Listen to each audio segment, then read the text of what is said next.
Welcome to the Weather Insights Tropical Briefing. I'm meteorologist Scott Pitney along with meteorologist Jeff Lindner.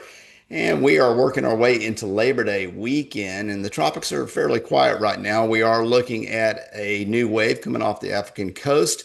This was a 20% chance of development yesterday, now up to 30% chance over the next 7 days. If we look at the infrared satellite image, you can see the disturbance there in the southern Atlantic basin, and we're also tracking a weak frontal boundary, although we've seen these boundaries over the last few weeks, Jeff, just kind of drifting south and stalling and producing some heavy rain in spots with the slow moving storms. And got another scenario coming up like that for this weekend, although the this one may have a little bit of cooler, drier air behind it. Yeah, cool is relative this time of year. Drier maybe, but it's We'll hard take to call. anything. It's hard to call anything in late August and early September an actual cold front. Yes. Uh, but yeah, this may sink down to the coast this weekend, and it wouldn't totally surprise me if some of the northern areas got below 70 degrees on Monday morning or Tuesday morning. And you kind of always got to watch this time of year if this sinks down here in the Gulf and kind of festers for a little while. But really, you just kind of look at the Atlantic and you can just see there's not a lot of shower and thunderstorm activity out here. We have a lot of unfavorable factors going on, a lot of sinking air, suppressing showers and thunderstorms. We always like to look at the ensembles. What is it looking like out in time instead of any individual model runs? And you can see here, this is for Friday, September the 5th. And our area of interest out here in the kind of the central southern Atlantic does show some support here from both the European and the Google AI ensemble models out here. We also have some speckling here on the eastern Gulf up the into the southwest Atlantic, potential along that front. But I did want to go over here in the East Pacific and kind of show. Looks like we're going to get some tropical cyclone activity, a couple of them potentially. And this is a favorable pattern that's kind of moving from west to east. So from the Eastern Pacific initially, that'll likely lead to some tropical activity over here into the Gulf and eventually the Atlantic Basin as we get into the second week of September. And we'll probably see a little bit of an uptick in the potential, anyways, for tropical development in the Atlantic Basin as we get through next week, toward the end of next week, and into that second week of September, which isn't completely surprising considering, as you mentioned, we're getting towards that peak of hurricane season in the Atlantic Basin. So, yet again, another Labor Day, kind of like last year, that the tropics in the Atlantic got quiet in late August and early September, but we had a lot of activity after that, and so we're not quite done. Honestly, here on the Texas coast, we got to get through late September before we can kind of breathe a little bit of relief. But today is the anniversary, 20 years ago today, this morning, right now, actually. Yeah. Hurricane Katrina was making landfall on the central U.S. Gulf Coast. Initially, the first landfall down here in the Delta region of Louisiana, and the secondary landfall in southwestern Mississippi. And for many of us, we clearly remember that day and the disaster that would unfold over the next couple of days along the U.S. Gulf Coast. Probably one of the worst natural disasters in American history, at least definitely in modern times. And so, Scott, I know you have a few statistics to talk about with Katrina, and we'll go over some other stuff. Yeah, here we are, August 29th, 2005, 20 years later, and pretty incredible storm to say the least. And I re just kind of going off of my memory, my takeaways from Katrina is one, the shift from the storm track to the west, kind of a sudden shift and a pretty large shift to the west. And of course, being in Texas, we're always keeping an eye on those type of things. But that and then that area that it hit was hit by Camille, and a lot of those longtime residents that made it through Camille, kind of had that mindset that, well, we survived Camille, so we'll be fine with Katrina. And that's just another reminder that you don't want to count on history. Every storm's unique and different. With Katrina, yeah, you mentioned one of the worst storms in history as far as fatalities. Also, 3 million without power, 300,000 homes destroyed, 81,000 businesses impacted, 350,000 vehicles flooded, 60,000 sunken or damaged vessels, 141 hospitals damaged, Then 91% of Gulf oil production went offline. Think about that, 91%. And then there's more stats here, but yeah, what an incredible storm, Jeff. Yeah, and I just want to just for a second talk about the damage. You know, the 300,000 homes destroyed. That's of course Louisiana, Mississippi, Alabama. And when you compare that to Harvey in Harris County, we had about 154,000 homes flooded in Harvey and Harris County. So very similar the damage. Katrina's if you take into account inflation, Katrina's about $186 billion hurricane, and Harvey's around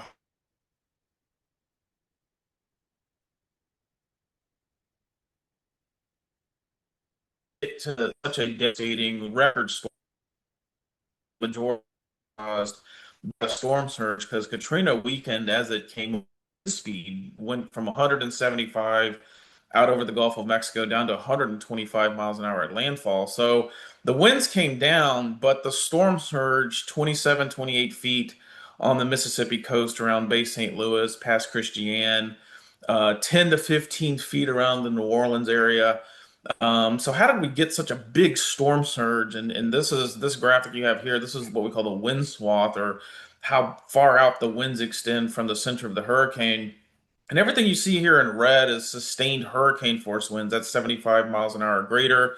And you can see from the hurricane force winds extended from about the border of the Florida Alabama line all the way over to west of Baton Rouge. And so a very large portion of the coast had those big hurricane force winds. You can just literally see the swath of how large this storm was, and big. The larger the storm, not necessarily stronger, but the larger the storm and that wind field is, has a big capability of pushing a lot of water toward the coast.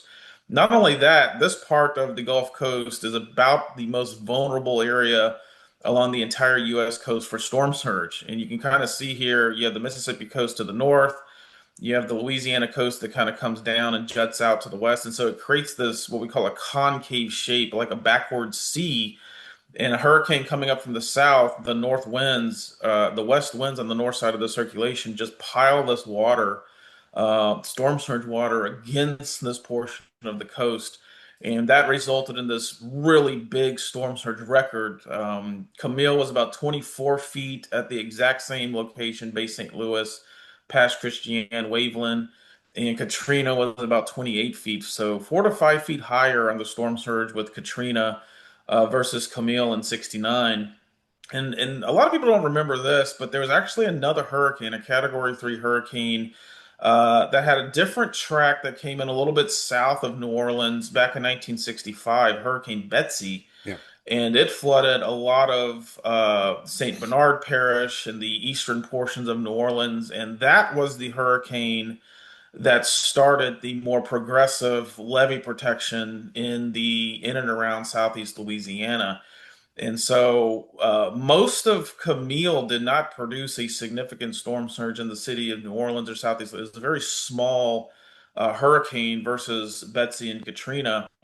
And so Katrina was really the big test for the levee systems in New Orleans. And I got a graphic here showing the levee systems that were in place. So it's a very complex system of levees all across southeast Louisiana that protect not only New Orleans but all the way down here in Plaquemines Parish, up along the West Bank and along the Mississippi River. So it's multifaceted. You're protecting from river flooding from the Mississippi.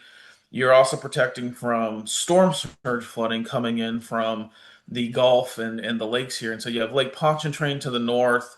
You have Lake Bourne out here to the east. And this was a really big factor in Katrina. And then you have, of course, the Mississippi coast. And I'm going to zoom out a little bit, and you can kind of see this concave shape here more clearly now. And when you drive surge in here, there's just nowhere for it to go. And this is an extraordinarily surge prone area. So the highest surge from Katrina was up in this area, the Bay St. Louis, Waveland, past Christiane area.